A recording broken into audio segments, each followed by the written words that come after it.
YCP మాజీ MLA Chevireddy అస్వస్థతకు గురయ్యారు. లిక్కర్ స్కామ్ కేసులో జిల్లా జైల్లో రిమాండ్ ఖైదీగా ఉన్న చెవిరెడ్డి ఛాతీలో నొప్పిగా ఉందని చెప్పడంతో ఆయన్ని విజయవాడ ప్రభుత్వ ఆసుపత్రికి తరలించారు.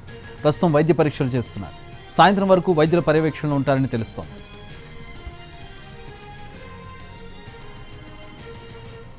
వైసీపీ మాజీ ఎమ్మెల్యే చెవిరెడ్డి అస్వస్థతకు గురయ్యారు. లిక్కర్ స్కామ్లో ప్రస్తుతం ఆయన జైల్లో రిమాండ్ ఖైదీగా ఉన్నారు. ఛాతీలో నొప్పిగా ఉందని చెప్పడంతో ఆయన్ని విజయవాడ గవర్నమెంట్ హాస్పిటల్కి తరలించారు. ప్రస్తుతం ఆయనకి వైద్య పరీక్షలు నిర్వహిస్తూ ఉన్నారు. సాయంత్రం వరకు వైద్యుల పర్యవేక్షణలో ఉంటారని తెలుస్తోంది.